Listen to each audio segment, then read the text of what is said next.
반갑습니다. 오대영 라이브 오대영입니다. 한덕수 권한대행 초유의 월권 논란에 불을 붙였습니다. 도대체 왜 이런 선택을 했는지는 아직도 의문입니다. 이런 가운데 공수처는 한덕수 대행과 이완규 후보자를 수사 중이라고 밝혔습니다. 오늘 법사위에서 나온 주요 뉴스들을 추려서 다루겠습니다. 우원식 국회의장이 대선 이래 개헌 투표를 하자는 제안을 철회했습니다. 왜 이런 결정을 하게 된 건지 짚어보겠습니다. 함께할 네 분을 소개해드리고 이수진 앵커의 브리핑으로 시작하겠습니다.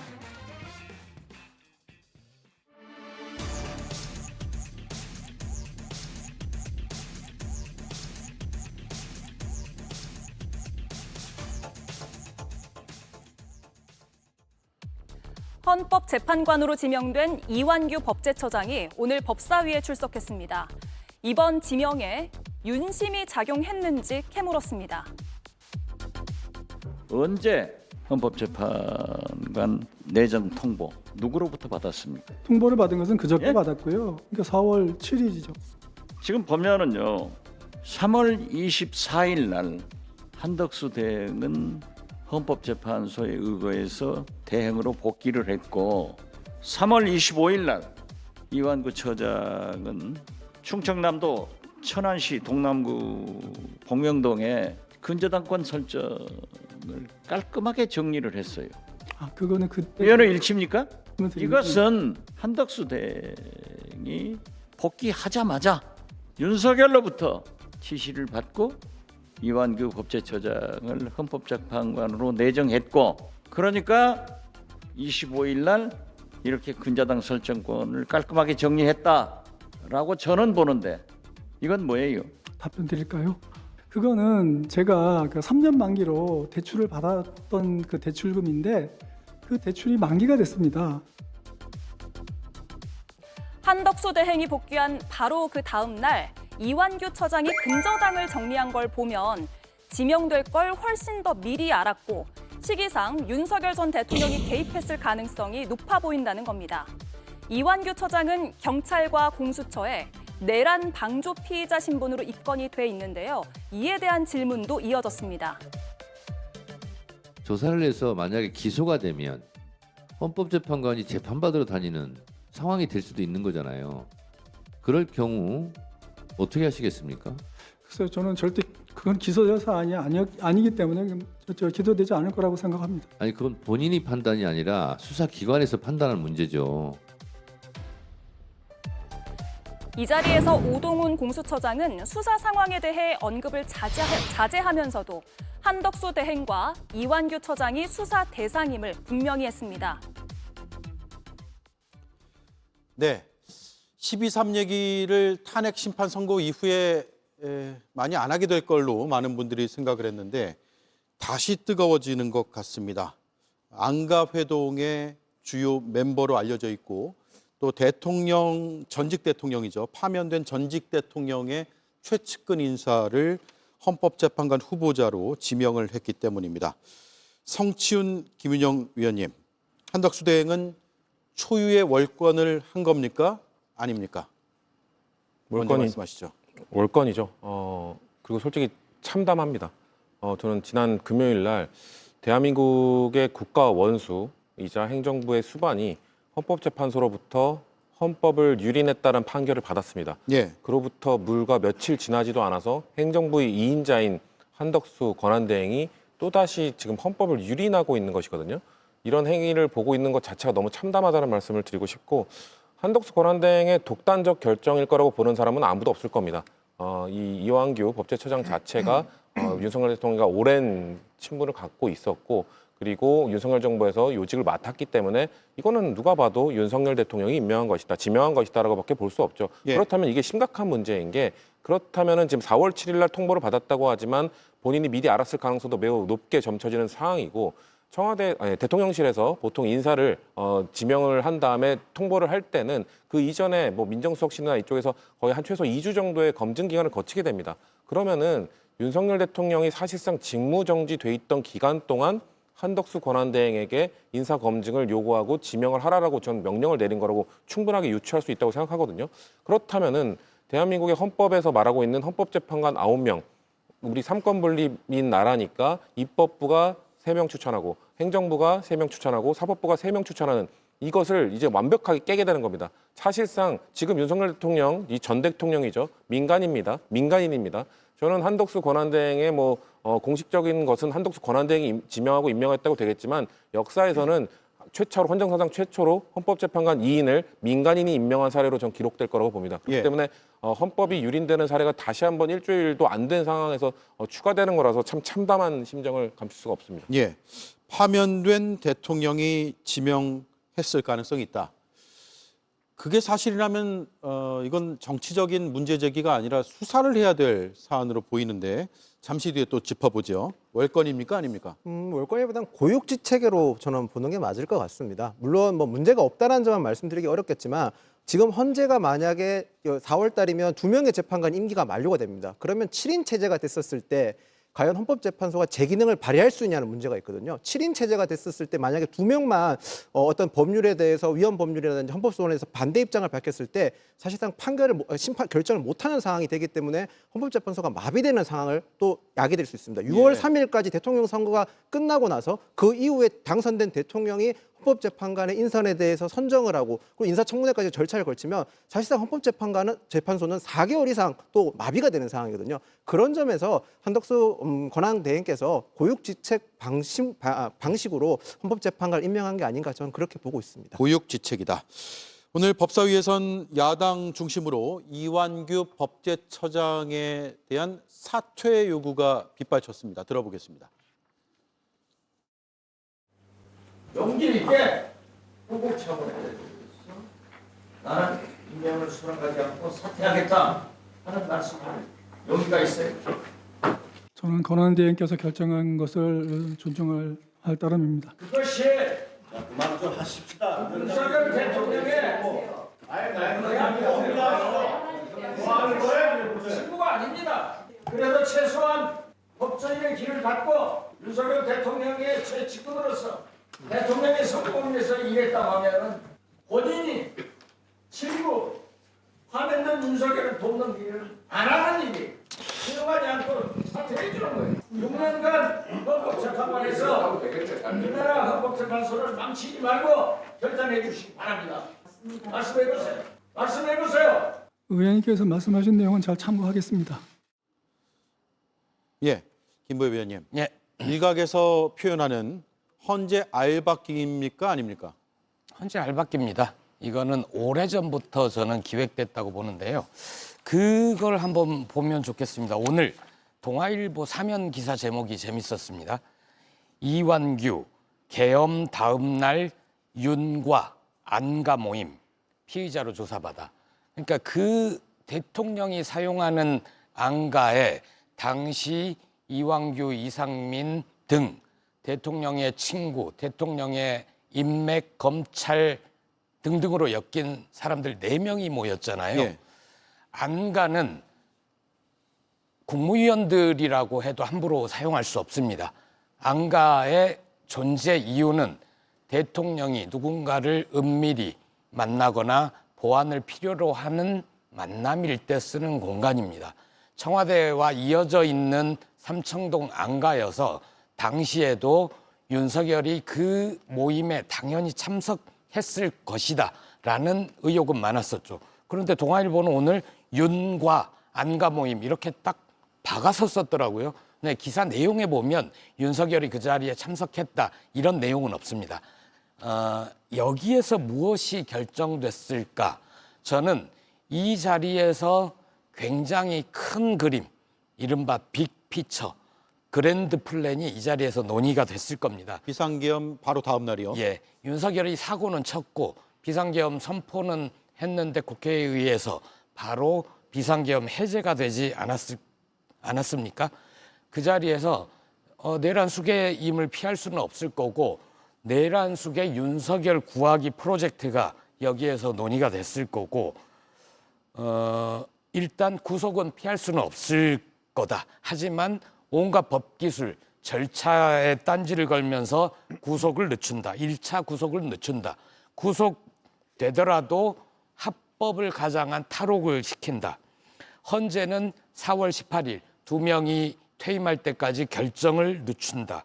이후에 대통령 몫으로 새로 헌법재판관을 넣어서 윤석열 복귀시킨다. 예. 이런 큰 그림이 만들어졌을 거고 이완규 헌법재판관 후보자는 저는 이때 이미 이자들 사이에서 논의가 됐을 가능성이 크다고 봅니다. 따라서 한덕수가 지명을 한 게 아니고 이완규는 오늘 뭐라고 그랬습니까? 한덕수 대행의 결정을 존중할 따름이라고 얘기했지만 정확하게는 한덕수 총리를 통해 발표된 윤석열 대통령의 결정을 존중한다. 저는 이런 뜻으로 읽었습니다. 예, 김보엽 위원도 윤석열 전 대통령의 의중을 반영한 인사다 이렇게 보시는 거고요. 지난해 계엄 사태 직후에 법사위가 열렸는데 이때는 사인으로 돌아갈 생각이다라고 이완규 법제처장이 말을 했습니다. 들어보겠습니다. 저는 이 사태가 정리되고 정부가 바뀌면 그때까지 우리 법 질서를 잘 지키다가 물러나서 그냥 사인으로 돌아갈 생각을 갖고 있습니다. 그걸 잘 유념해서 처신하겠습니다. 예, 사인으로 돌아갈 생각을 갖고 있다. 그런데 넉 달 만에 재판관이 되겠다는 의지가 상당한 것 같아요. 저건 아마도 본인의 판단이 아니라 누군가 개입했다라는 증거로 볼 수도 있겠죠. 그리고 윤석열 전 대통령이 지목했다 안 했다라고 하는 것은 사실 금방 입증될 수는 없을 겁니다. 그러나 윤석열 전 대통령과의 관계라고 하는 것은 부정할 수가 없는 것일 겁니다. 윤석열 검찰총장 당시에 징계 변론을 맡았었던 사람이 바로 지금의 이완규 법제처장이고요. 그리고 윤석열의 장모라고 불리는 최은순 씨의 변론을 맡았었던 사람도 바로 이완규 법제처장입니다. 그런 의미에서 직접적으로 지목했는지 안 했는지는 당장 입증할 수는 없겠습니다만 이것은 윤석열의 암묵적 섭정은 아닌가라는 판단을 할 수 있겠습니다. 그리고 이렇게 말이 바뀐 것은 이완규 법제처장뿐만 아니라 마은혁 재판관을 미임명했었던 한덕수 총리도 마찬가지입니다. 마은혁 재판관의 임명을 보류했을 때의 이 한덕수 총리의 논리라고 하는 것은 대통령과 권한대행이라고 하는 것은 명확하게 구분되어야 하고 선출되지 않은 권력이 선출된 권력인 것처럼 인사권을 행사하는 것은 바람직하지 않다. 제한적으로 행사되어야 한다는 논리가 마은혁 재판관의 미임명 논리였거든요. 네. 근데 지금 그 주장을 완전히 본인이 스스로 뒤집은 것 아닙니까? 이것에 대해서 많은 국민들이 납득하지 않을 거라고 좀 보고요. 무엇보다 한덕수 총리 같은 경우에는 대통령 권한대행이 갖는 인사권에 대해서 그 관례를 너무나도 잘 알고 있는 사람일 거라고 저는 봅니다.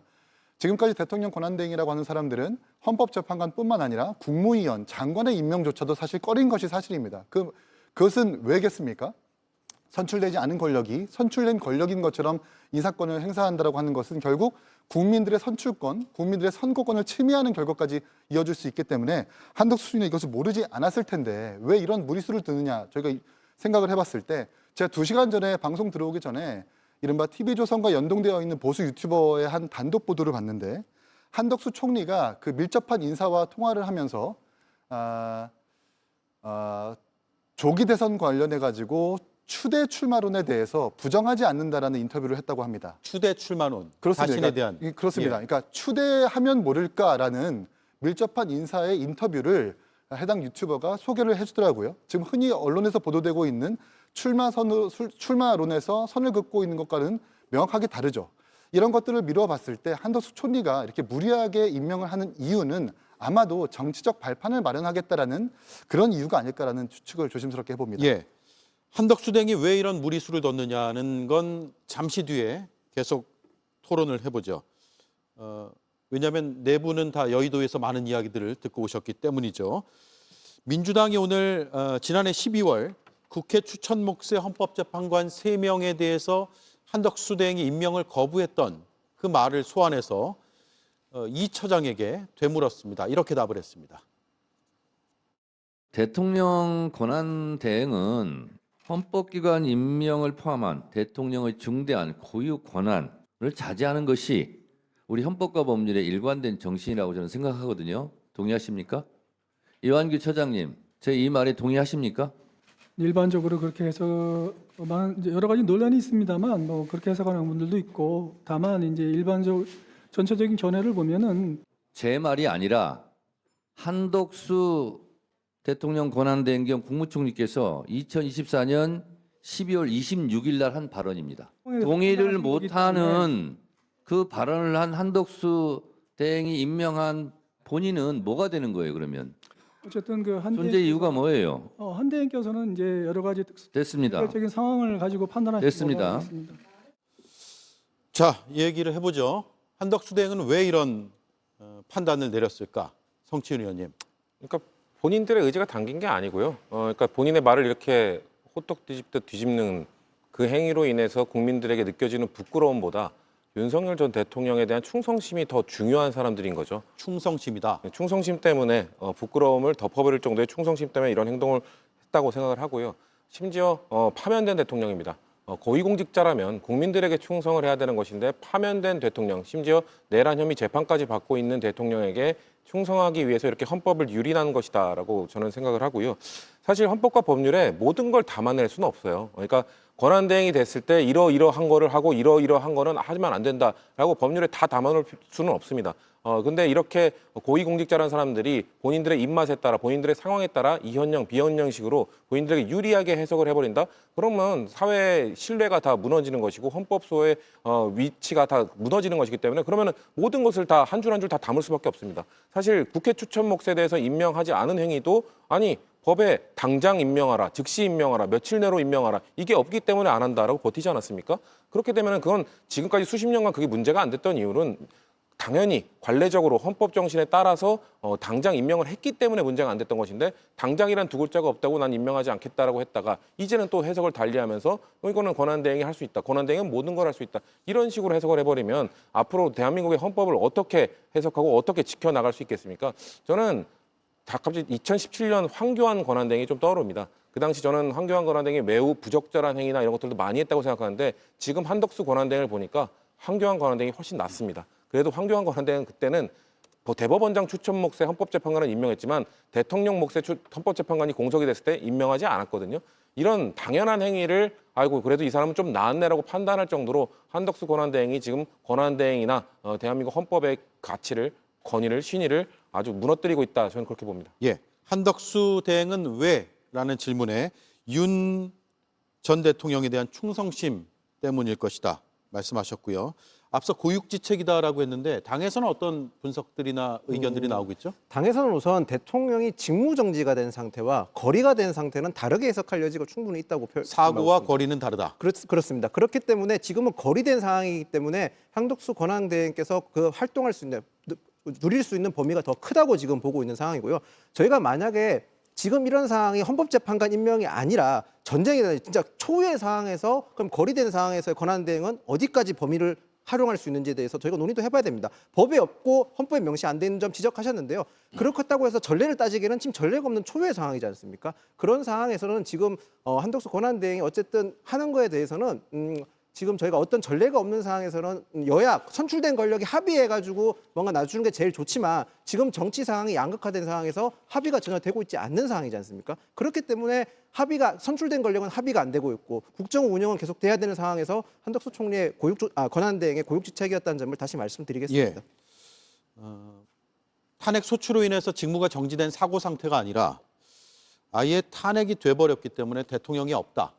즉 권위 상태이기 때문에 대통령의 권한을 상당 부분 수행할 수 있다라고 해석이 된다라는 측면을 짚어주셨고 또 다른 의견이 있습니까? 김보엽 의원님.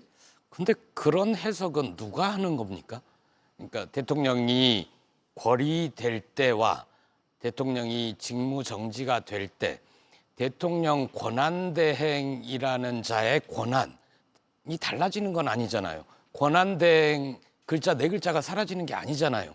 국민이 한덕수를 대통령으로 뽑은 적이 없습니다. 한덕수는 파면된 대통령에 의해 국무총리로 지명이 돼서 국무총리 활동을 했을 뿐이죠.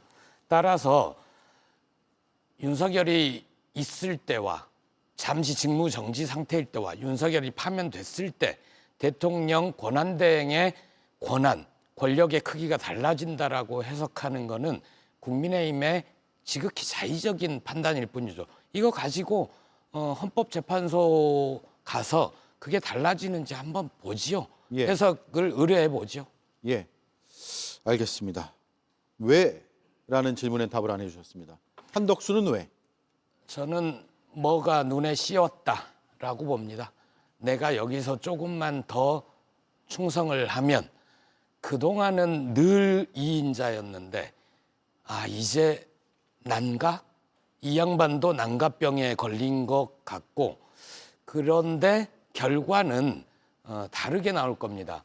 국무총리 재임 중 2차례 탄핵 소추를 당했고 한 차례는 가까스로 살아났으나 결국 난가병에 걸려 탄핵된 국무총리라고 역사책에 기록될 겁니다. 예, 이기인 의원은 앞서 추대 형식의 대선 출마론의 가능성도 제기를 해주셨는데 제가 생각하는 것이 아니라 사실 예. 이 TV조선과 연동되어 있는 보수 유튜버가 예. 한덕수 총리와 가장 밀접한 인사와 통화를 소개를 하면서 추대하면 모를까라고 하는 이른바 언론 보도들이 보도하고 있는 가능성을 완전히 닫아놓지는 않고 있다라고 예. 하는 거거든요. 대선 출마를 원하기 때문일 수도 있다. 정치적 발판을 마련하기 위해서 왜냐하면 지금 국민의힘 내부 중진 의원들마저도 한덕수 총리가 뭐 외교에 밝고 국정에 밝기 때문에 지금 국민의힘을 구할 수 있는 유일한 난가라고 하는 사람이 한덕수 총리라고 지목되고 있는 상태이지 않습니까? 그리고 이번 3명의 재판관들을 저희가 아무리 선회해서 해석하다 하더라도 이해가 안 되는 게 2명의 재판관뿐만 아니라 마은혁 재판관은 왜 임명하는지 모르겠습니다. 한덕수 총리는 분명히 마은혁 재판관을 임명하지 않는 이유가 여야 합의가 안 됐다는 이유였거든요. 그럼 지금은 여야 합의가 됐습니까? 과거의 한덕수가 지금의 한덕수를 계속해서 부정하고 있는 상황에서 납득될 수 없는 이유로 재판을 왜 임명하겠느냐. 예. 저는 사실 윤석열 전 대통령에 대한 충성심이라고 하는 것은 너무나 순수한 해석인 것 같고요. 여기서 이제 한덕수 총리가 앞으로 내란죄 내지는 계속해서 고발을 통해 가지고 수사를 받을 텐데 본인도 방어 차원에서 정치적으로 등판할 수 있는 계기를 마련해야 되겠다라는 생각이 분명히 있을 수도 있습니다. 그런 차원에서 3명의 재판관을 무리하게 임명하면서 국민의힘의 명분을 좀 얻고 거기서 정치적 발판을 마련하게 되는 것은 아닐까라는 제 추측을 해봅니다. 예, 대통령 권한대행에서 권한대행자를 떼고 싶어하는 것인가라는 생각도 들고요. 또 범죄 혐의 수사와 관련한 방어용 차원에서 정치적 발판 마련 그런 얘기도 해주셨는데 한덕수 권한대행이 권한대행은 처음이지만 물론 탄핵 소추되기 전에 한번 했다가 2차 대행식이긴 하지만 과거의 경험들이 뭐 직접적인 경험은 아닙니다만 찾아보면 있어요. 2004년에 노무현 전 대통령이 탄핵 소추됐을 때 고건 권한대행을 보좌했단 말이에요. 국무조정실장으로서. 그래서 당시 기사들을 찾아보면 상당히 많은 회의와 또 조언을 했던 것으로 나타나고 있고 2016년에도 황교안 권한대행 시절에 전직 총리 자격으로서 원로 회의도 참여를 했습니다. 따라서 권한대행의 권한의 범위에 대해서 고민이 없지 않았을 것 같은데 어제 판단과 결정은 그래서 상당히 놀랍다는 생각을 저는 하게 됐습니다. 저희 JTBC 카메라에 2024년 12월 3일 비상계엄 해제 직후에 삼청동 안가의 주변 모습이 담겼습니다. 당시 안가 앞을 지키던 JTBC 카메라에 포착된 장면인데요. 수행원들과 동행한 이완규 처장의 모습이 저렇게 바로 잡혔습니다. 네, 2024년 12월 3일 계엄 해제 직후니까 아마 12월 4일로 넘어가는 새벽일 것으로 보이네요. 저 영상에 대해서 부인하지는 않고 있습니다. 화면에 잡혔으니까요. 그리고 안가회동에도 참여를 했다라고 본인도 밝힌 바가 있고요. 문제는 이완규 처장의 자격으로 한번 넘어가 보겠습니다. 피의자 신분이고 본인은 기소될 가능성이 없다라고 주장을 하지만 피의자 신분으로서 헌법과 법률을 수호하는 헌법재판관 자격이 있는 것인가? 김민영 의원님? 일단 우선 자격 부분을 할 때 2가지를 나눠서 봐야 될 것 같습니다. 지금 민주당에서 공세를 할 때 보면 윤석열 대통령과 친구가 46년직이라고 해서 공격을 하고 있는데요. 이완규 후보자 같은 경우는 예전에 2017년도 때 문재인 대통령이 당시 윤석열 전 대통령을 파격적으로 서울중앙지검장에 발탁을 하자 그 청와대에서 인사권 검사에 대한 인사권 개입에 반발하면서 검찰을 나가셨습니다. 그만큼 강직한 분도 있었고요. 그리고 본인이 옛날 대학생 시절 때는 5.18 민주화 운동에서 유공자 민주화 운동을 알리는 홍보물 전달하면서 5.18 유공자이기도 합니다. 충분히 살아온 삶 자체는 저는 그분이 단순하게 헌법재판관의 자격이 없느냐 그 점에서 좀 다른 부분인 것 같고 예. 지금 피해자 신문에 대해서 얘기를 하는데 일단 우선 수사기관의 수사에 의해서 피해자 신문이 된 게 아니라 민주당 고발에 의해서 피해자 신문이 됐다는 점이 하나 있고요. 그리고 더 중요시해야 할 부분은 이완규 차장은 계엄 직후에 있었던 계엄 직후가 아니라 계엄 있고 난 이후에 있어진 국무회의에서 계엄에 대해서 부정적인 입장을 분명히 밝혔었습니다. 그리고 이후에 이 계엄에 대해서 옹호한다든지 아니면 또 계엄에 대해서 뭔가 긍정적인 말을 한 적이 없기 때문에 그런 점을 더 주목해서 봐야 될 부분이라고 저는 생각을 합니다. 예, 이기인 의원 생각은요? 저는 기소되지 않을 거라고 했던 저분의 발언이 상당히 좀 놀라운데요. 보통 혐의가 특정되는 범죄자들이 본인이 기소되지 않을 것임을 예측할 때는 보통 완벽한 알리바이를 꾸몄다거나 혹은 증거를 완벽하게 인멸했을 때일 겁니다. 근데 아니나 다를까 이완규 법제처장은 계엄 직후에 안가 회동을 통해서 박성재 법무부 장관 내지는 내란 주요 가담자들과 모의를 작당했다는 의혹이 있고 심지어 휴대폰까지 교체를 했는데 아마도 그런 연유로 기소되지 않을 것이다라고 확정한 것 같습니다. 저는 그래서 이완규 처장의 강제 수사가 반드시 필요하다고 생각을 합니다. 단순히 피의자여서가 아니라 분명히 계엄 직후에 안가, 특히 안가라는 곳이 어떤 곳입니까? 아무나 드나들 수 있는 곳이 아니라 방금 김보엽 의원이 말씀하신 것처럼 용산의 허가가 떨어져야지만 출입이 가능한 것이거든요. 예. 하필 계엄이 있는 그 다음 날 내란 주요 가담자들로 지목되는 사람들과 용산의 허가를 득해가지고 침묵무의만 했겠습니까? 저는 이런 부분들은 수사기관을 통해가지고 수사를 통해서 엄밀하게 좀 판단돼야 된다고 보고 특히 휴대폰을 바꾼 것 이건 굉장히 좀 중요한 증거라고 생각을 합니다. 빨리 신속한 수사가 필요할 것 같습니다. 예. 안가 회동 때 다른 참석자들은 오랜만에 얼굴 보기 위해서 마치 송년회를 하기 위해서인 것처럼 이야기를 하기도 했었는데 법제처장이기 때문에 법률적인 대응을 상의하지 않았을까라는 의구심은 계속 나오고 있고 아직 밝혀진 것은 없습니다. 수사 대상이고 피의자 신분인 것은 분명하고 오늘 오동훈 공수처장이 법사위에 출석을 했는데 수사 중이다. 한덕수 대행에 대해서.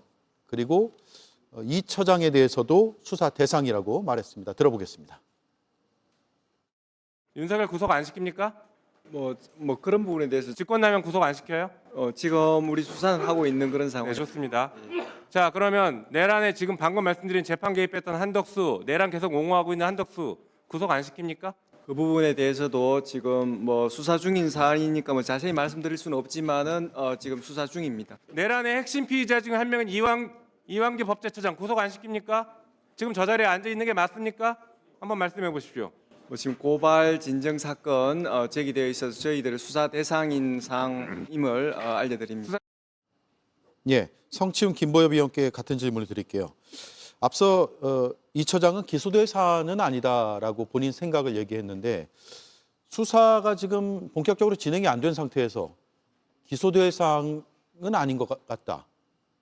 기소되면 그때 가서 생각하겠다. 어떻게 받아들이세요? 피의자들은 자신이 기소되지 않을 거라고 생각을 하겠죠. 근데 본인이 그 판단을 내릴 주체는 아니잖아요. 그리고 지금 핸드폰 교체에 대해서도 진술하지 않겠다라고 말하는 것 자체도 의심이 점점 늘어나는 이유 중에 하나라고 생각을 하고요. 그리고 12월 3일 비상계엄 있은 후 그 다음 날 안가에 모여서 그냥 한숨만 쉬고 헤어졌다. 이거를 믿을 국민이 누가 있을까요? 아니 그리고 한숨은 왜 쉬죠? 윤석열 대통령 분모 뭐라고 주장했습니까? 그냥 경고성 계엄이었다. 2시간짜리 계엄 아니었느냐? 그럼 뜻한 바를 다 이루신 거 아닙니까? 예. 근데 모여서 한숨 쉬면서 신세 한탄할 이유가 있습니까? 오히려 우리가 원했던, 우리가 주장했던 경고 잘하고 끝났다라고 그냥 보고하면 되는 거 아니었습니까? 그렇게 한숨 쉬었다는 것 자체가 뭔가 본인들 역시 그 전날 있었던 위법한 행위에 대해서 문제점을 인식하고 있었다는 것이고 그렇다면 모인 사람들끼리는 아마도 대책을 논의했을 것이다. 그러면은 이 얘기하니까 또 그 이완규 법제처장이 윤석열 대통령과 친분이 사실은 별로 없다. 동기일 뿐이다. 이런 얘기들을 이제 보수 진영에서 또 하기 시작하더라고요. 근데 그렇게 12월 3일 윤석열 대통령 지금 판단받은 거에 의하면 헌법재판소의 판결에 의하면 본인의 어떻게 보면 정치적 명운을 권고했던 위헌 위법한 행위가 파면당할 정도의 판결을 받은 겁니다. 그리고 실패를 했던 겁니다. 그럼 그 다음 날 불러 모으는 사람들이 안 친한 사람들을 불러 모으겠습니까? 정말 중요하고 핵심적인 사람들, 박선재 법무부 장관 등을 비롯한 본인의 문제 해결, 본인의 방어를 하기 위해 어떤 사람들의 도움을 받아야 될지를 뚜렷하게 생각을 해보고 불렀을 텐데, 그렇다면 이완규 법제처장은 누가 봐도 윤석열 전 대통령의 핵심 측근으로밖에 볼 수 없고, 그렇기 때문에 내란 행위 직후에 있었던 뭔가 이 안가 회동에서 그 투속 대책을 논의했다는 것 자체가 그 이전부터 이 행위와 분명히 밀접하게 연관됐을 가능성이 매우 높은 사람이라고 봅니다. 그렇기 때문에 저는 기소될 가능성이 없다고 생각하는 건 이완규 법제처장 혼자일 뿐이고, 이 사건을 바라보는 저는 정치권의 대다수가 기소되고도 충분히 남을 사안으로 볼 거라고 저는 믿고 있습니다. 예. 만약 내란 특검이 만들어졌었다면 100% 기소가 됐었을 겁니다. 기소되지 않을 것이라고 얘기를 하는 이 오만한 태도는 평생 다른 사람을 기소만 해봤지 자기는 누가 기소할 거라고 생각해 보지 못한 검사의 오만한 태도고요. 휴대전화 관련해서 수사기관에서는 진술을 거부했다고 하지만 이전에 국회에 나와서 얼핏 얘기를 한 적이 있습니다. 휴대전화 왜 바꿨느냐 하니까 한참 머뭇거리다가 오해받기 싫어서라는 표현을 쓴 적이 있거든요. 오해받기 싫다라는 거는 그 안에 오해받을 내용이 있다라는 실토를 한 거죠. 예. 그래서 휴대폰을 교체했다고 볼 수 있겠고요. 그 휴대폰 어디다 버렸는지 모르겠지만 찾아서 반드시 포렌식을 하고 기소하는 데 썼으면 좋겠습니다. 예. 자, 또 하나 굉장히 중요한 부분을 다뤄야 되는데 의견들을 좀 구해보겠습니다. 일단 김윤영 의원께 질문 드릴게요. 이 처장이 헌법재판관 후보자에 지명된 사실을 한덕수 대행의 발표 하루 전, 정확히는 7일, 어제가 8일이었잖아요. 8일 오전에 발표가 됐는데 7일 오후에 후보 검증 동의서를 냈다라는 거예요. 거의 반나절 전에 후보 검증 동의서를 냈다는 겁니다. 보통 후보군을 추리고 후보 검증 동의서를 받아서 검증을 하죠. 검증을 충분히 한 다음에 후보자를 발표를 하는데 그게 몇 주 걸리거나 뭐 한 달이 걸리기도 하는데 반나절 전에 검증 동의서를 쓰고 다음 날 한덕수 대행이 후보자로 지명 발표를 했다. 이거 어떻게 봐야 될까요? 저희가 이 부분에 있어서는 조금 더 시계를 약간 과거로 돌릴 필요가 있을 것 같습니다. 저희가 헌법재판소에서 윤석열 대통령 파면에 대한 결과가 4월 달을 넘길 수도 있다는 얘기가 나왔지 않습니까? 그렇게 되면 만약에 2명의 재판관이 임기가 종료되게 됐을 때는 헌법재판소가 중지될 수 있었습니다. 예. 그런 최악의 상태를 막기 위해서 정부 입장에서는 예비후보라기보다는 2명의 후보 임기가 종료됐었을 때, 2명의 헌법재판관이 임기가 종료되었을 때를 대비를 할 수밖에 없었을 겁니다. 그렇기 때문에 사전에 정부 차원에서 아마 헌법재판관 후보들에 대해서 추론을 좀 하고 있었을 거고요. 거기다가 저희가 흔히 말해서 회전문 인사 비난을 많이 하지 않습니까? 그 회전문 인사 비난하지만 회전문 인사를 하는 이유 중에 하나가 어느 정도 검증이 된 사람들이라는 겁니다. 정부에서 하는 인사 검증을 어느 정도 통과가 된 사람이기 때문에 저희가 회전문 인사를 하는 경우도 있는데 지금 상황에서 헌법재판관이 만약에 2명의 헌법재판관이 빠졌을 때 새로운 후보를 빨리 임명해야 되는데 그러면 기존에 있는 어느 정도 정부의 검증을 받은 사람 중에서 선발을 해야 됐기 때문에 그래서 저는 부득이하게 저게 빠르게 된 것 같다는 생각이 현직 듭니다. 법제처장이기 때문에 네, 일단 그렇습니다. 1차 검증은 이미 돼 있는 상황이다. 네. 다른 의견 있으세요? 4월 7일 오후에 인사검증서 동의서를 냈다고 하지만 저는 오래전부터 준비가 돼 있었다고 봅니다. 김윤영 위원 말씀대로 4월 18일 전까지 헌법재판소가 결정을 못하게 끄는 게 그들의 전략이었고 둘이 이후에 나가고 나면 이완규 등을 넣어서 윤석열을 대통령직으로 복귀시킨다. 이게 그들의 전략이었을 것으로 저는 강하게 추정을 합니다. 근데 정말 놀라운 거는 그런 계획이 있더라도 4월 4일에 헌재에 의해서 윤석열 파면 결정이 났으면 이 계획을 수정을 해야 됩니다. 예. 그런데 수정을 하지 않고 밀어붙인다는 건 여전히 내란이 진행 중이다. 여전히 내란 세력은 건재하다. 그걸 방증하는 거죠. 예. 다른 의견은요? 그러니까 100번 양보해서 미리 준비할 수는 있다고 생각합니다. 근데 미리 방금 말씀하신 것처럼 미리 준비했으나 대통령이 파면됐으면 멈춰야죠. 그러니까 대통령 지명 몫입니다.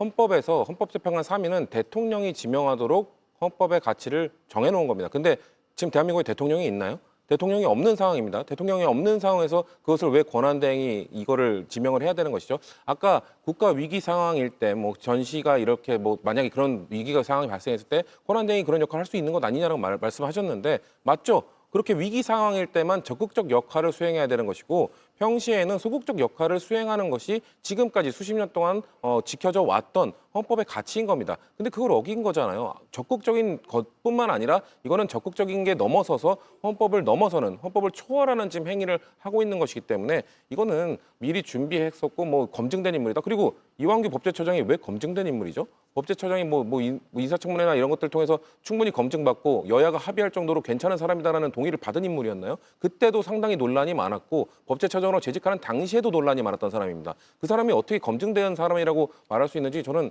의구심이 좀 많이 드는데요. 예, 개혁신당에서 한덕수 대행의 헌법재판관 후보자 지명에 대해서 향후에 그러니까 정권이 교체된 뒤에 국민의힘의 정당 해산 심판이 있을 수 있는데 그걸 미리 대비하기 위한 차원이다. 이런 해석이 나왔어요. 이기인 의원님. 옆에 우리 김윤영 대변인 계셔가지고 직접 말씀드리기 좀 뭐하긴 합니다만은 이렇게 납득될 수 없는 이유로 내란 주요 가담자를 헌법재판관으로 올리는 이유에 대해서 아마 정치권뿐만 아니라 많은 국민들이 지금 이해하시기 어려우실 겁니다. 이걸 거꾸로 생각해 봤을 때 왜 이런 무리수를 두느냐.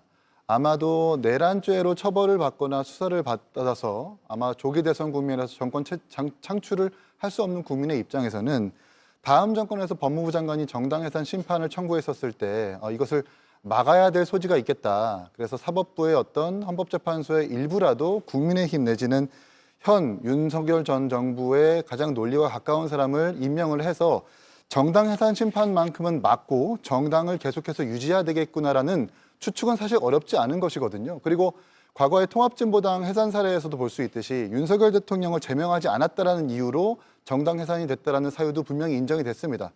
그런 지금 국민의힘의 어떤 행태들을 보면은 윤석열 파면됐음에도 불구하고 제명이나 어떤 출당 조치는 하지 않고 계속해서 탄핵 국면에서도 계엄은 계몽이라든지 내란을 합리화했었던 부분들이 있기 때문에 아마도 이런 것들을 대비하기 위한 목적으로 재판관을 임명한 것은 아니냐라는 추측을 통해서 이준석 의원이 저렇게 인터뷰한 것으로 보입니다. 예, 반론 들어보겠습니다. 네, 우선 위원정당을 언급하셨는데요.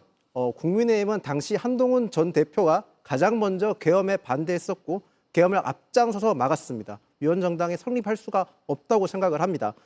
그리고 더 나가서 지금 헌법재판소에서 판결에 대해서 그러면 말씀하신 대로라면 어떤 성향에 따라서 헌법재판관들이 이념에 따라서 본인이 가지고 저희가 추론하는 이념에 따라서 결정을 달리할 거라고 지금 추론하시는 것 같은데요.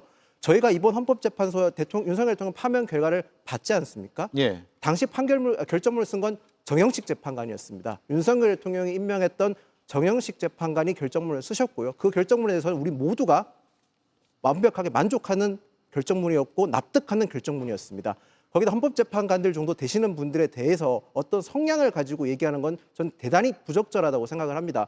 이건 특히 민주당에서도 반성할 부분이 전 분명히 있다고 생각을 합니다. 헌법재판관들이 정도 되시는 분들은 결코 본인이 어떤 누구에 의해서 임명됐는지 또는 정치적 성향에 따라서 결정을 달리하실 분들이 아니라는 점을 말씀드리겠습니다. 예. 제가 짧게 좀 반박을 해보자면 그 탄핵 국면에서 사실 헌법재판소를 밟아라고 하면서 망언을 했었던 사람이 국민의힘이고요. 국민의힘 홍보국에서 심지어 성향에 따라서 이 헌법재판관들의 이름과 얼굴들을 사진으로 홍보 삼아가지고 돌림했던 것이 바로 국민의힘이었습니다. 그리고 무엇보다 탄핵을 반대하면서도 계엄이 계몽이라고 하면서 내란을 비호하고 심지어 헌법재판소 앞에서 마치 계엄이 대통령의 정당한 통치행위인 것처럼 호도하고 홍보했던 것이 국민의힘 중진 의원이었는데 지금 파면과 지금 국민의힘 논리를 갑자기 분리해서 판단하는 것은 대단히 맞지 않다. 그리고 이번에 조기 대선에서 벌어지는 어떤 이 비용이라고 하는 것이 약 5천억 원 정도가 든다고 해요.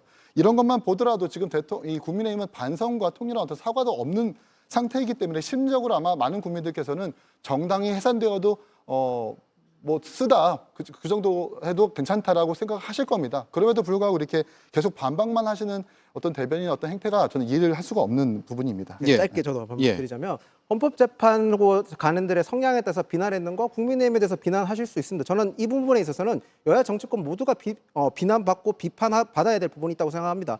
개혁신당에서는 제가 어떤 입장이었는지 솔직히 말씀드려 잘 모르겠습니다만 당시 민주당에서는 을사오적을 거명하면서 을사오적의 길을 걷지 말라는 그런 식으로 여야 정치권 모두가 헌법재판관들의 성향을 가지고 분명히 이용했고 비난했었습니다. 그 점에 대해서 저는 지적하는 거지 국민의힘이 아예 잘못이 없다 이렇게 말씀드린 건 아니라는 점 말씀드리겠습니다. 알겠습니다. 두 분의 토론은 여기까지 하고요. 정치인 의원님, 민주당에서는 헌재에 어쨌든 이걸 막아야 되니까 권한쟁의 심판과 가처분 신청을 검토하겠다라고 밝혔는데 실행이 됐습니까? 지금 일부는 진행되고 있고 일부는 검토를 하고 있는 걸로 알고 있는데 당내에서도 이것을 가처분 신청과 했을 때 과연 완벽하게 막아낼 수 있을 것인가에 대한 지금 해석들이 지금 다 분분하거든요. 그렇기 때문에 어떤 추가적 조치를 해야 되는가. 우리가 할 수 있는 모든 걸 다 해서 막아야 되는데 이것을 멈춰 세우기가 사실 법적으로 아까 말씀드린 제가 초기에 한번 말씀드렸던 법적 공백이라는 게 있습니다. 이거를 명확하게 법에서 권한대행의 역할을 명시하지 않은 것이 있기 때문에 이것을 어떤 수단으로 막을 수 있을지에 대한 지금 당내 뭐 율사들이란지 이런 법조인들이 좀 더 많은 연구를 하고 있는 상황이거든요. 그렇기 때문에 그런 고민을 거쳐서 추가적인 민주당이 할 수 있는 모든 걸 하겠다 이렇게 말씀드리겠습니다. 예. 오늘 법사위에서는 대통령 권한대행이 헌법재판관 후보자 지명을 못하게 하는 법안이 야당 주도로 통과가 됐거든요. 이게 본회의까지 통과를 하면 효력이 소급 적용이 될 수 있도록 돼 있다고 하는데 이 법안의 통과 여부도 지켜봐야 될 것 같습니다. 첫 번째 이슈는 여기까지 하죠. 한 말씀 짧게 하시겠습니까? 30초. 야당 주도 그 표현만 문제 삼고 싶습니다. 야당, 지금은 여당이 없으므로 야당도 없습니다. 민주당과 조국혁신당 주도로. 비국민의힘 주도로 이렇게 할까요? 예, 알겠습니다. 네, 이수진 앵커가 두 번째 상당히 중요한 이슈가 또 남아 있습니다. 브리핑하겠습니다. 네, 흰 트럭 한 대가 서 있지만 별다른 움직임이 없습니다. 직원 한 명이 왔다 갔다 할 뿐 평온합니다. 이른 새벽이 아니고요. 오늘 오전 10시쯤 JTBC가 촬영한 한남동 관저의 모습입니다. 내일 모레 이사를 간다는데 방금 전 장면을 보면 윤석열 전 대통령이 과연 이사를 준비하고 있는 게 맞는지 의문이 듭니다. 어제는 한 언론사 카메라에 이렇게 여유롭게 산책을 즐기는 모습이 포착되기도 했는데요. 이뿐만이 아닙니다. 파면 직후뿐 아니라 이번 주 초에도 만찬을 했다는 의혹이 제기되고 있습니다. 빨리 나가도 모자랄 판에 친한 정치인 등 주변 사람들을 불러서 술을 마셨다는 겁니다. 똑같은 잣대를 댄다면은 이분은 4월 4일 11시 22분 이후부터는 국가 예산을 1원도 쓰면 안 됩니다. 근데 지금 안에 들어가가지고 다른 사람 초청해가지고 만찬을 한다거나 뭐 술을 곁들여 만찬을 하고 심지어는 본인하고 영부인이 그 안에서 국가 예산으로 예를 들어 숙식을 한다면은 그게 더 큰 횡령 아니겠습니까? 파면 뒤에도 국가 예산을 쓰고 있는 것인지 쓴다면 얼마나 쓰는 것인지 반드시 따져 물어야 한다는 목소리가 나옵니다. 예. 자, 청와대 공직기강 비서관실에서 근무했던 박관천 경정이 단돈 1원도 쓰면 안 된다. 원칙적으로. 근데 지금 벌써 엿새째거든요. 늦어지는 퇴거로 세금, 즉 나랏돈이 쓰이고 있을까요? 아닐까요? 그리고 그게 적절할까요? 아닐까요? 성취윤 의원님. 쓰이고 있을 것이고 매우 부적절하겠죠. 근데 사실 저는 윤 전 대통령이 이 퇴거가 늦어지는 거에 대해서 사실 그렇게 비판하고 싶지는 않았습니다. 왜냐하면은 저는 문재인 정부 그 임기 마지막 날 5월 9일까지 근무를 하고 나왔던 사람인데 그 당시에 5월 9일 밤 12시에 청와대를 국민들에게 개방할 테니 나가라라고 했었거든요. 그렇기 때문에 그 다음 날 윤석열 전 대통령의 그런 그 취임식에 참석해야 됐던 문재인 전 대통령은 호텔에서 숙박을 해야 됐었습니다. 그 하루를 안 줘서. 그렇기 때문에 그렇게 야박하게 빨리 나가라고 했던 윤석열 전 정부의 비정함을 봤었기 때문에 지금 파면당한 대통령 나가는 날짜 갖고 하루 빨리 나가라 이렇게 말하고 싶지는 않았습니다만 지금 생각보다 너무 길어지고 있거든요. 그렇기 때문에 국민들이 용납하지 않을 겁니다. 그리고 아마도 지금 만찬까지 지르면서 술까지 겉들이고 있다 이런 소문이 지금 나고 있다는 것은 국민들께서 이걸 하루하루라도 더 길어지는 것을 용납하지 않을 것이기 때문에 저는 참고 싶습니다만 국민들이 빨리 하루라도 더 빨리 퇴거를 하라고 말씀을 하고 계시기 때문에 그리고 퇴거한 이후에도 저는 돈을 만약에 썼다면 얼마나 썼는지 불법적인 사용은 없었는지 다 저희가 체크해야 된다고 생각합니다. 예, 원칙적으로 쓰면 안 되기 때문에 썼다고 하면 뭔가 문제가 있을 수 있다는 얘기인데 왜 늦어지는 걸까요? 저도 일단 뭐 가급적 빨리 퇴거하시는 게 맞다고 생각을 합니다. 그 부분에서는 저도 동의하고 지금 너무 길어지고 있는 점에서 정치적으로 또 논쟁이 일어날 수 있는 부분이라서 빨리 퇴거하시는 게 맞는데 저희가 고려해야 될 부분이 현실적인 부분이 하나 있습니다. 아무래도 최초로 사저가 그 공용주택이지 않습니까? 예. 이 공용주택으로 가게 된 사례는 제가 알기로는 없습니다. 아예 없는 걸로 저는 알고 있고요. 이 공용주택으로 사저가 될 경우에는 경호계획 수립하기가 굉장히 어려워집니다. 예. 입주민들의 출입 통제부터 시작해서 여러 아파트에 가지- 있으니까. 그렇죠. 네, 예. 출입 통제라든지 경호계획 세우는 게 굉장히 어렵고 경호계획이라는 게 한 번 수립되고 나면 수정하기도 굉장히 어려운 상황이 많다고 저는 알고 있습니다. 예. 그렇기 때문에 경호처 입장에서는 최대한 들어가기 전부터 최대한 완벽하게 갖추고 들어가야 된다고 저는 생각을 합니다. 물론 어떤 분은 이런 지적을 하시더라고요. 대통령 취임하고 나서 일정 기간 동안 아크로비스타에 거주했기 때문에 경호계획이 수립된 거 아니냐고 하시는데 그때는 당시에는 입주민들이 어느 정도 짧은 기간이 있기 때문에 이해도 해주시는 부분도 많았고 양해해 주신 분이 많았습니다. 지금은 가시게 되면 생각보다 오랜 기간 있어 경호를 받아야 되기 때문에 그런 문제에 있어서만큼은 조금 주민들의 뭐 동의도 구한 부분도 필요하고 거기에 따라서 주민들의 피해가 더 길어지기 때문에 그런 것까지 다 고려해서 경호처가 좀 계획을 좀 세우는데 오래 걸리는 게 아닌가 그렇게 예. 보고 있습니다. 일부 언론 보도를 보면 경호원들이 지원을 안 해가지고 같이 갈 경호원이 없어서 그렇다라는 보도도 있어요. 물론 확인된 바는 아직 정확히는 없습니다만. 방금 말씀하신 걸로는 거기 오래 있을 것처럼 얘기하시는데 그렇지 않습니다. 그 세상에서 제일 아름다운 풍경은 모든 것이 제자리로 돌아가는 풍경. 중대범죄자가 가야 할 곳은 구치소지요. 지금 합법을 가장해서 탈옥해 있는 상태 아닙니까? 내란 숙의 혐의가 작은 범죄가 아니지 않습니까? 그 외에도 온갖 범죄들이 있죠. 저희는 사흘 전에는 한남동 관저 앞에 가서 당장 방패, 지금 당장 방패 기자회견을 했고요. 오늘은 대검 앞에 가서 심우정 검찰총장에게 윤석열 즉각 재구속하라고 기자회견을 했습니다. 그리고 당시 그 취임 초기와 지금 민심의 변화 잠깐이니까 참아줬다는데 민심이 엄청나게 변했죠. 당시에는 공동주택에 대통령이 머무는 거에 대해서 은근 자랑스러워하는 것도 있었습니다. 그런데 지금은 엄청나게 창피하겠죠. 어떻게 저런 자와 한 지붕 아래 살 수 있나 이런 생각을 가진 아크로비스타 주민들이 많을 겁니다. 그런 점을 생각해서라도 서울구치소로 빨리 돌아가는 게 정상이다 이렇게 봅니다.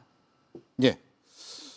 자, 파면 이후에도 변호인단을 초청하거나 일부 정치인들도 한남동으로 불러들여서 만찬을 한 것으로 지금 알려지고 있는데 이 경우에 국가 예산을 사용했다라면 어떤 문제가 있는지도 좀 짚어봐야 될 것 같고 아니면 사비를 썼을까라는 궁금증도 생기고 너무 야박한 지적인가 아닌가에 대한 이야기도 좀 나눠야 될 것 같고 앞서 이제 성신 의원님은 안 하고 싶었지만 할 수밖에 없다라는 점도 짚어주셨고요.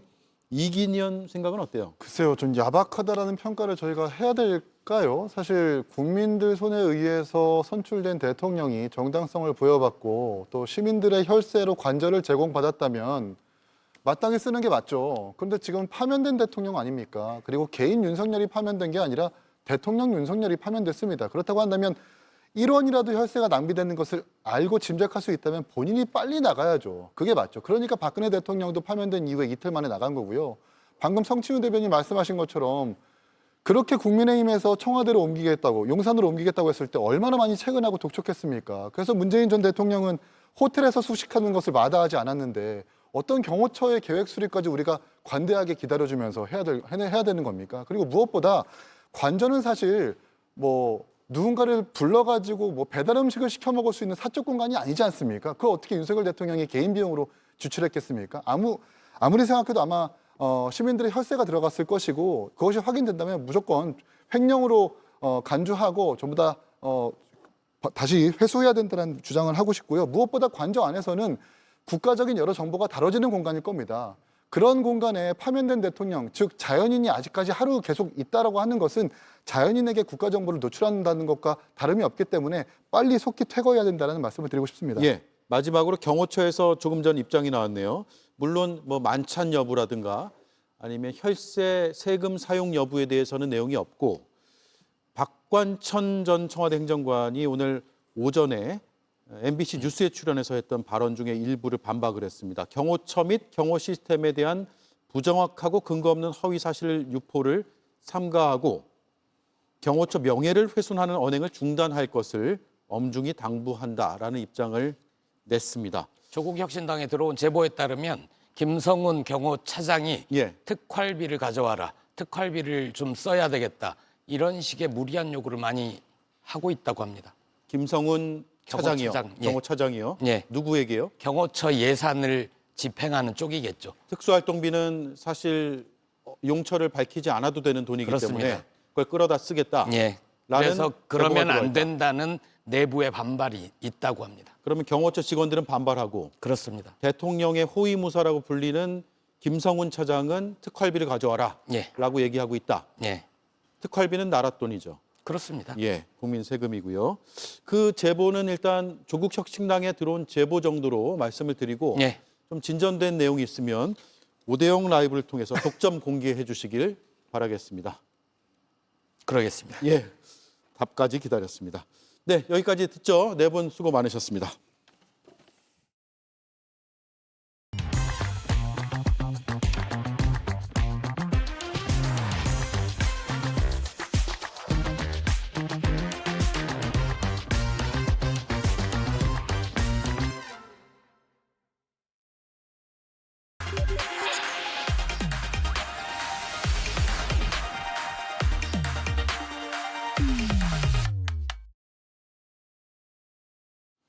네, 오대영 라이브의 간판 코너 단도직입을 시작하겠습니다. 수요일에 만나는 정치 고수 두 분, 전직 원내대표 두 분입니다. 우상호 전 민주당 원내대표, 김성태 전 자유한국당 원내대표입니다. 어서 오세요. 예, 안녕하세요. 예, 한덕수 권한대행이 왜 이러나 오늘 주제입니다. 이수진 앵커가 브리핑하고 본격적으로 이야기를 나누겠습니다. 정치인의 속내를 알고 싶다면 입이 아닌 발을 보라. 그래서 한덕수 권한대행의 어제 하루를 정리해봤습니다. 오전 10시 국무회의를 열어서 마은혁 헌법재판관을 임명했습니다. 그러면서 이완규 법제처장 등을 헌법재판관 후보로 기습 지명했습니다. 이 때문에 나라가 발칵 뒤집혔는데 이 와중에 한 대행은 점심시간을 전후해서 윤상현 의원을 만났습니다. 대선 출마 설득도 좀 같이 하셨을까요? 한간에 그런 얘기가 많이 있는 것도 사실이에요. 그래서 저한테 물어봐달라는 사람도 많이 있는 것도 사실이고, 그런데 그런 생각을 전혀 해본 적이 없으시다고 말씀하셔요. 그 직후 이런 보도도 나왔습니다. 총리실 간부들에게도 최근 대선의 디귿자도 언급하지 말아라 라고 강조를 했다는 내용입니다. 이후 밤 9시경에는 트럼프 미국 대통령과 통화를 했고요. CNN과의 인터뷰가 공개되기도 했습니다. 분명 한덕수 대행의 입은 이번이 긴 공직 생활의 마지막이라고 말하고 있는데요. 그럼 발은 어디를 향하고 있는 걸까요? 네, 마지막 소임을 강조해 왔는데 정말 대선 출마 생각이 있을까요? 어떻습니까? 글쎄요, 평소에 이분의 태도나 여러 가지 성품으로 봐서는 대통령 선거를 염두에 두고 있다고 판단을 할 수가 없는 그 분인데, 최근에 이제 이 이완규 법제처장을 헌법재판관으로 지명한 것도 심상치가 않고 여러 가지 측면에서 오해를 불러살 만한 행보를 하고 있는 건 사실이에요. 예. 그리고 사실 어제 같은 날도 굳이 뭐 윤상현 의원을 만나야 될 이유가 있을까요? 지금 다가오는 대선을 공정하게 관리해야 될 책임이 있는 분이 지금 여당 의원도 아니에요, 이젠. 그러니까 특정 정당의 중진 의원을 따로 만나서 이야기를 나눈다는 것도 의심을 살 만한 행보죠. 그래서 이제 의혹이 점점 좀 커지는 겁니다. 저는 내심으로는, 겉으로는 아니다고 하지만 내심으로는 시켜주면 할 수도 있지 정도의 태도가 아닌가, 저는 그렇게 의심하고 있습니다. 의심은 된다. 사실상 이 방송 들어오기 전에 제가 이제 총리실에 한덕수 대행을 모시는 총리 때도 아주 신임을 받는 그 아주 내 후배가 있어요. 예. 그래서 야, 진짜 총리 대행이 생각은 뭐냐? 예, 취재를 해오셨군요. 제가 직접 물었어요. 그랬더니 진짜 뭐 언론 보도된 것처럼 대선 디귿자도 꺼내지 마라. 예. 단호한 입장이다. 근데 왜 우리 당내 내가 현역 의원들, 특히 여의도 현역 의원들 간에는 다양한 이 컨센서스가 이루어지고 있어요. 특히 한덕수 이 대행에 대한 그 소환, 뭐 이 부분에 대해서 공감이 상당히 넓게 이제 확산되고 있는 그런 과정인데. 예. 그런데 왜 이런 분위기가 있냐 그랬더니 그건 자신들도 모른다는 그런 입장이죠. 네. 근데 하여튼 지금 한덕수 지금 현재 대행 같은 경우는 이제 이 양 진영, 그러니까 민주당 진영이나 그 국민의힘 보수 진영 이쪽에서 이제 그동안 특히 윤석열 대통령 탄핵 정국 때 뭐 클라이막스 올랐지만은 지난 3년 동안 이렇게 양 진영 간에 정말 극한 대결은 처음이죠. 대한민국 역사상. 그렇기 때문에 이제 역대 이제 조기 대선이 오더라도 앞으로 이제 좀 개헌도 좀 하고 관리형 대통령 체제로서 이 국정 안정과 또 공론 분열, 국민적 갈등을 이렇게 좀 좁혀 나갈 수 있는 그런 인사가 대통령이 됐으면 하는 그런 바람을 이야기하는 것 같아요. 예. 한댕을 콕 집어서 얘기한 것보다는 예. 그런 전체적인 바람이 저런 발언들로 나오고 있다. 예, 그렇습니다. 예. 그러면 가능성은 없다고 보시는 거네요? 저는 지금 현재까지는 절대 가능. 그렇다면은 혹자들은 이래요. 헌재 재판관 2명 대통령 몫을 갖다가 정말 뭐 그런 대응은 아주 절제되고 소극적인 대응 입장을 가져야 되는데 뭐 적극적인 뭐 대응의 입장으로 저 재판관 2명을 임명했는데 네. 엄청난 정치적 후폭풍이 지금 몰아칠 걸 뻔히 알면서도 저걸 임명한 것은 분명히 정치적 의도가 있는 거 아니냐. 네. 특히 민주당 인사들이 그렇게 보는 부분에 대해서는 그 빌미는 분명히 제공했죠. 예. 자, 한댕이 어제 CNN과 인터뷰를 했는데 그 인터뷰를 잠깐 보고 얘기를 이어나가겠습니다. In a very cool way assess what this kind of 25% means for us, and we should, in a very cool way, should negotiate with them. 예. 자, 미국의 상호관세 부과에 대해서 한국의 입장을 설명한 것이어서 보기에 따라서는 충분히 할 수 있는 또 지금 한국이 좀 위기 상황인 것처럼 바깥에서 비치니까 한국의 입장을 정확히 좀 밝히기 위한 것이다라는 해석도 있고 반면에 외신 인터뷰까지 하는 건 정말 뭐 하려는 거 아니야 라는 해석도 공존하거든요. 저는 외신과의 회견 때문에 대통령으로 어떤 행보를 하는 게 아니라고 해석하는 건 좀 과도한 것 같아요. 그거는 예. 지금 대한민국 상황을 안정적으로 관리하면서 경제 위기에 대응해야 될 책임이 있는 대행으로서 저는 충분히 할 수 있는 일이다. 예. 저것 때문에 의심하는 것은 좀 과도한 것 같고요. 저는 오히려 이완규 법제처장을 헌법재판관으로 임명하고 또 윤상현 의원을 만나고 이게 다 정치 행보입니다, 사실은. 이런 것들이 의심을 사는 것이지. 예. 지금 미국의 관세 때문에 대한민국 경제에 온 위기를 방어하기 위해서 미국의 유수한 언론과 인터뷰를 해서 미국 여론을 좀 움직여 보려고 하는 저런 행위는 너무 정치적으로 해석하지 않는 게 좋겠습니다. 국내 정치에 확대 해석할 필요는 없다 이 말씀인데 2017년에 황교안 당시 권한대행은 헌법재판관 지명을 안 했거든요. 네. 그때 이제 정치의 중심에 훨씬 더 계셨으니까 잘 아실 거 아니에요. 그런데 이번엔 했단 말이에요. 예.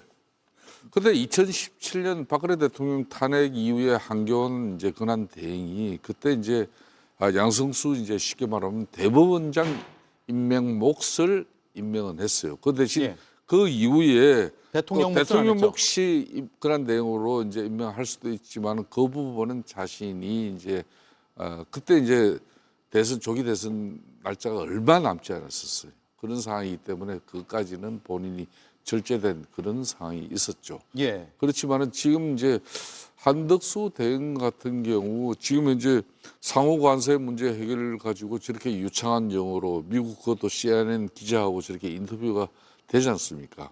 그러니까 국가적으로 지금 대한민국의 상당히 경제적 위기에 지금 현재 환율 지금 관세 문제 이런 부분에 대해서 누가 뭐라 그래도 한덕수 총리 권한 대행 같은 경우는 관료입니다. 특히 경제 관료죠. 그래서 이제 김영삼 대통령 시절에 특허 청장했죠. 산업부 차관했죠. DJ 정부 시절에도 대통령 비서실 경제수석 다 했잖아요. 그리고 노무현 대통령 때는 국무총리까지 했어요. 예. 이분은 지금 총리를 2번 하는 사람입니다. 예. 그리고 미국 대사했죠. 통상교섭본부장했죠.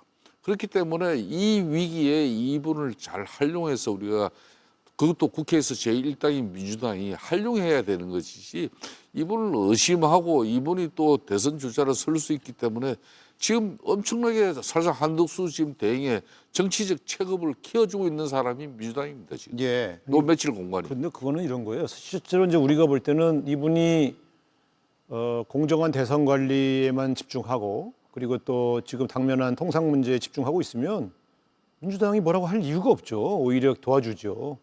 지금은 여당 야당이 없는 거 아닙니까? 그런 그렇죠. 측면에서 이 공정한 관리 책임이 있는데 사실은 국민의힘에서 유력한 대선 후보로 영입하자는 얘기 나오는 것 자체가 부적절한 거예요. 그러면 이런 분에게 특정 정당이 대선 후보로 거론되는 분에게 우리가 대선 관리를 맡깁니까? 그 자체로 공정성 시비가 붙는 거예요. 예. 그러니까 저 얘기를 차단을 빨리 하든가 아니 은근히 즐기면 공정한 대선 관리할 자격이 없다고 해서 사퇴를 요구할 수 있는 겁니다. 아니 이 입장을 바꿔놓고 만약에 민주당의 국무총리가 또 대통령이 탄핵됐는데 저렇게 가면 그러면 국민의힘이 가만히 있겠습니까? 그래서 어떻게 왜 이런 행보를 하시지? 이제 이런 거고요. 두 번째, 아니 헌법재판관 임명을 왜 합니까? 이게 2017년, 16년 제가 원내대표여서 예. 당시에 전진석 지금 비서실장입니다. 그분하고도 이 문제를 얘기했어요. 자, 헌법재판관 소장이 그만뒀는데 그 몫을 어떻게 할 거냐? 피워야 될 거 아니냐? 근데 나름대로 조사를 해보더니 야 법제처에도 알아보고 여기저기 다 알아봤는데 비공식 유권 해석상 권한대행은 대통령 몫의 인사권을 행사하면 안 된다더라. 예. 그래서 이거는 우리가 요구하기 어렵다. 그래서 여야도 공감대를 이루었고 또 한교안 권한대행도 그건 행사하지 않겠다고 해서 한 명을 더 채워야 된다고 생각했었는데 처음엔 그러면 그거는 한국의 헌법 체계가 그렇다면 그건 우리가 서로 여야가 묵인하자. 그래서 8명 체제로 그냥 간 겁니다. 예. 그러면 2016년, 17년에는 그렇게 갔는데 이번에는 왜 그렇게 안 가는 거예요? 그러니까 그런 측면에서 갑자기 그러면 법제처의 유권 해석을 받으셨는지 해도 된다고. 예. 유권 해석 안 받고 법률가도 아닌 분이 그냥 해버린 거 아닙니까? 근데 법제처의 유권 해석을 받는 게 아니라 지금 법제처장을 지명해버린 거죠. 더 황당한 거죠. 예. 그런데 저는 또 이런 것도 있어요. 자, 이분이 뭐라고 얘기했냐면 지금 이 중차대한 시기에 헌법재판관을 공석으로 놔두면 굉장히 중요한 판결들이 늦어지기 때문에 임명했다.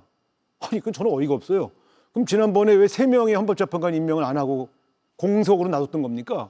그러니까 불과 얼마 전까지 헌법재판관 임명을, 그것도 국회 몫의 헌법재판관 임명을 안 하고 공석으로 두어서 헌법재판소가 정상적으로 운영되지 못하게 했던 분이 이제는 갑자기 그게 공석으로 되면 안 된다고 해서 대통령 몫의 헌법재판관을 권한대행이 지명을 하지 않습니까? 예.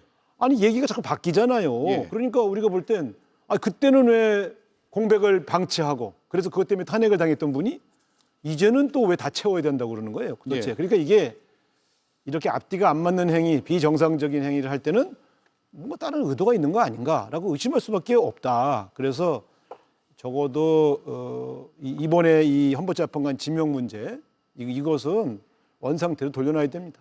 예. 뭐 우상호 대표께서는 충분히 그렇게 말씀하실 수 있지만은 이분이 일관성이 없다는 건데 그러니까 이제 이런 거죠. 지금 현재 그동안 논란이 됐던 마흔억 재판관을 임명을 했지 않습니까? 문제는 문행배 지금 소장 대행과 이미선 재판관이 지금 4월 18일자 되면은 임기가 종료돼요. 그렇기 때문에 만일 이분 세 사람 임명을 안 하면은 몇 명 됩니까? 6명으로 헌재가 운영이 돼야 되는데 그런 측면에서 그동안 임명을 유보하고 있었던 마흔억 재판관에 대해서도 이제 헌재가 윤석열 대통령에 대한 탄핵 심판이 이루어졌기 때문에 이 정치적 부담이 없잖아요, 양쪽에다. 그래서 임명이 된 거고 또 문행배하고 임선 재판관 이 두 사람 지금 빠지고 나면 7명이에요. 박근혜 예. 대통령 탄핵 때도 그렇고 지금도 마찬가지지만 8명 찾으면은 지금 민주당 주장이 맞을지도 몰라요. 그렇지만은 지금 마흔억 재판관을 임명해야 되잖아요. 그렇게 해서 7명 됐는데 그럼 최소한 8명이라도 돼야 앞으로 시비가 헌재 심판 결과에 시비가 덜 걸릴 건데 그런 측면에서 자신이 사심 없이 오로지 나라를 위해서 슬기로운 결정을 내리고 최선의 결정이라고 생각하고 자기는 그 부분에 대해서 책임이 오롯이 내게 있다.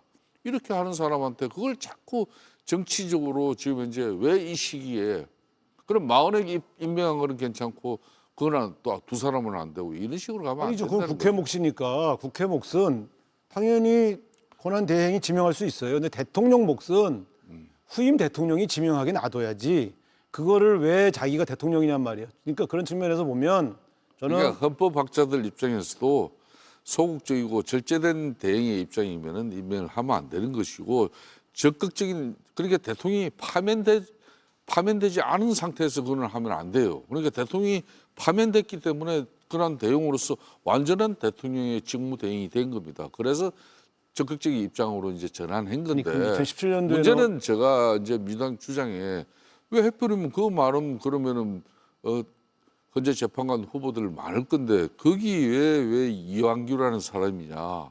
그 부분에 대해서는 이 부분이 40년 동안 윤석열 대통령하고 그 사법적인 그런 직위고 또 이분은 뭐 윤석열 정부의 인수위원회도 참여하고 누가 봐도 이런 윤석열 관계를 뗄 수 없다. 그런 문제 제기에 대해서는 이제 그거는 일정 부분 일리가 있다고 볼 수가 두 가지 있겠죠. 문제를 다 하는 거예요. 하나는 권한 대행의 권한을 어디까지 행사할 수 있냐에 대한 헌법적 해석이 이미 다수설이 있는데 그러면 그것을 바꾸거나 또 다른 어떤 해석을 받아서 적어도 여야의 공감대를 형성한 상태에서 진행을 했다 그러면 또 문제가 없어요. 예. 그런데 문제는 그런 과정에서 진행된 인사가 하필이면 법제처장이에요. 적어도 저는 보수 성향이냐 진보 성향이냐는 것은 전 문제 삼지 않아요. 왜냐하면 보수 성향이어도 헌법과 법률, 양심에 따라 판결한다고 하는 믿음이 있어요. 그런데 예, 맞아요. 이분은 정치적 편향이 너무 세요.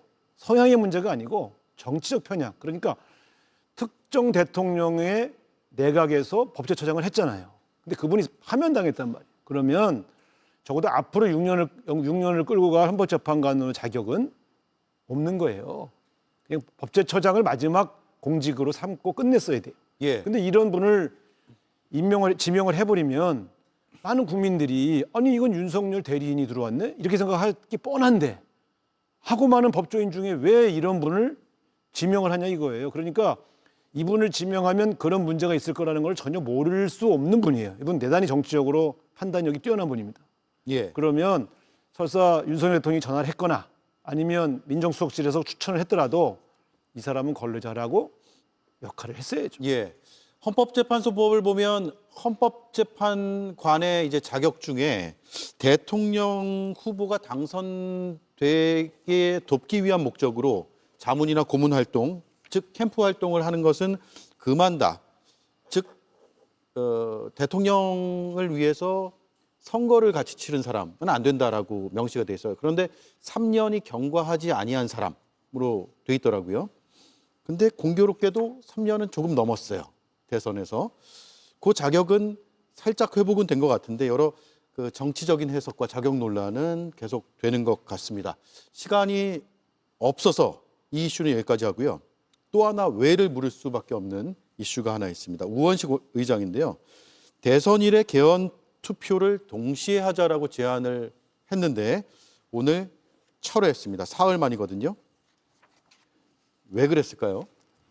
제가 이건 좀 취재를 좀 해봤거든요. 예. 양쪽의 취재 다 해봤는데 우원식 의장 측의 이야기는 이재명 대표 측하고도 또 권영세, 권성동 국민의힘 지도부하고도 개헌 문제에 대해서 상당한 정도의 얘기를 쭉 진행을 해왔고 예. 양쪽에서 개헌 그 자체를 추진하는 문제에 대해서 물론 이제 합의를 전제로 하는 것이죠. 여야의 합의를 전제로 해서 진행할 의사가 있다는 걸 확인한 이후에 이제 제안하는 기자회견을 한 것인데 지금 이제 변수가 생긴 것은 민주당 안에 최고위원을 포함하여 당원들의 반발이 굉장히 거셌습니다. 예. 그리고 또 두 번째는 국민의힘 안에서도 예를 들면 국회의회의 권한을 약화시키는 개헌이어야 된다고 하는 입장들을 조건을 걸었다고 그래요. 그러니까 예. 이런 식의 조건을 걸면 당장 합의 정도를 높여서 국민 투표를 대통령 선거와 같이 하는 것은 굉장히 어렵겠다라고 하는 그러한 판단을 해서 철회하셨다 이렇게 얘기합니다. 그러니까 아마 애초에 사전에 물밑 작업할 때는 상당한 정도의 뭐 개헌안 전체에 대한 공유는 아니라 하더라도 개헌을 한번 같이 추진해 보자는 정도의 의지는 확인했던 것 같은데 네. 양당에서 공의 변수가 발생한 것이죠. 예.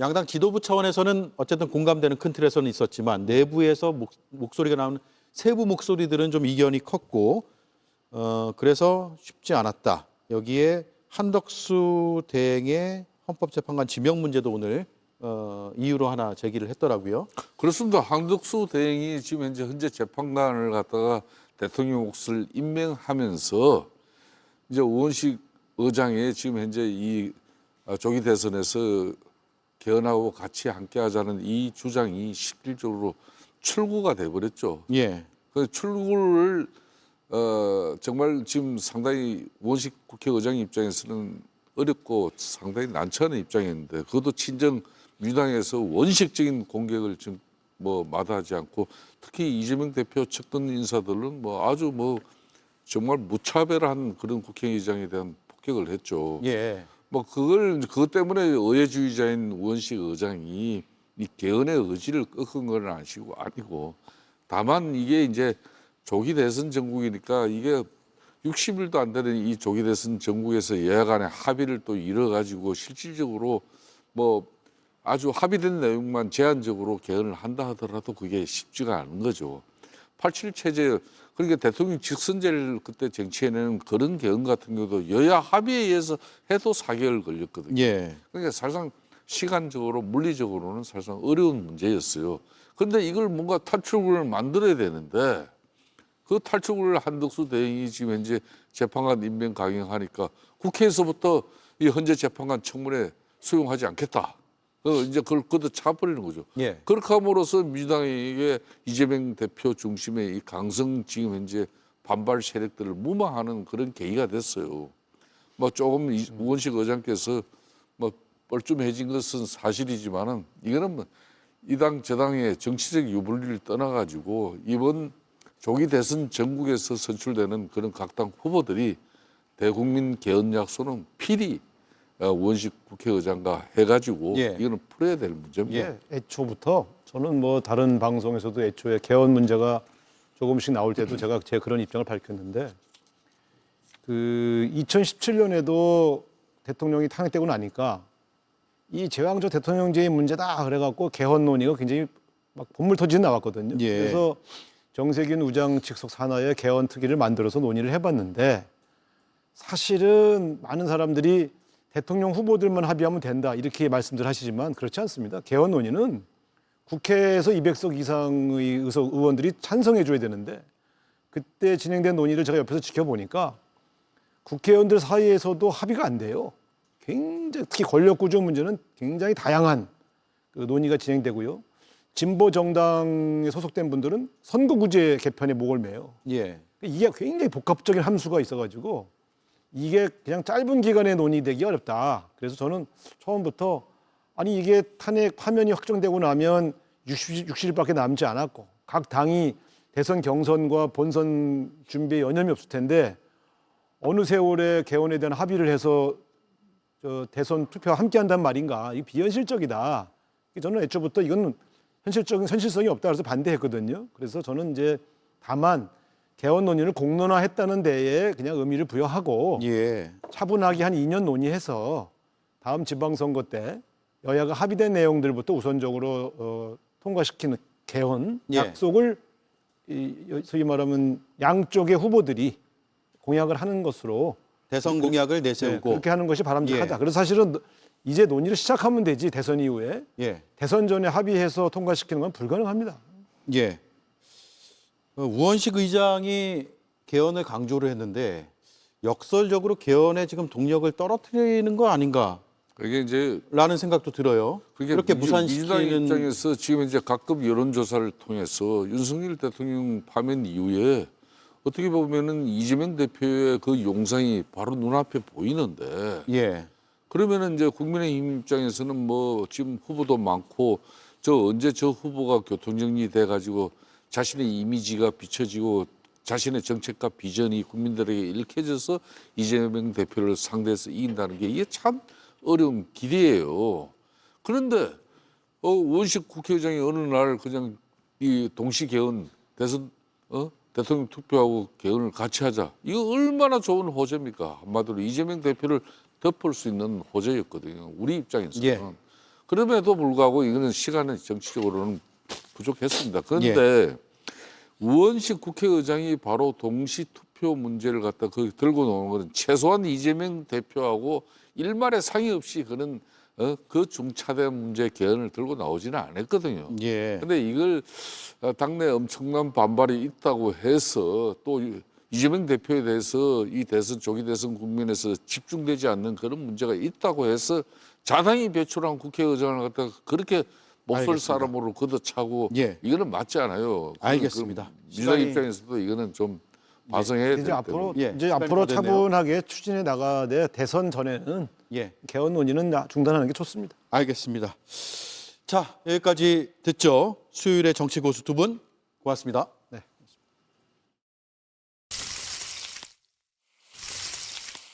욕즙 다 빠지겠네. 라는 아쉬운 요리는 그만. 최고 화력을 길게, 맛은 깊게. 쿠쿠의 열기 식을 줄 모른다. 쿠쿠 인덕션. 신선하게 나백바로 서울우유 건강한 네이트 플러스 서울우유 언제나 서울우유 누구나 서울우유 서울우유 차이를 만드는 디테일. 질레트 랩스로 자신 있거나 아니거나 여유 있거나 아니거나 각질 속 숨은 수염까지 확실하게 하루 종일 깔끔한 면도. 질레트 랩스 딥 클렌징 바. 탈모 고민 찾아보시나요?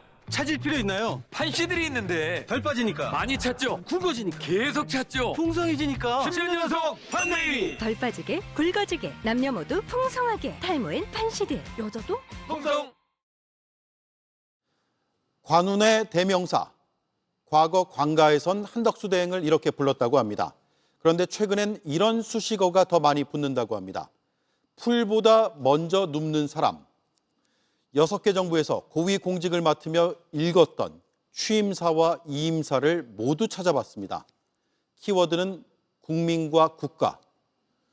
하지만 의료대란으로 국민이 목숨을 잃을 때 대통령의 심기를 더 신경 쓰는 듯 보였고,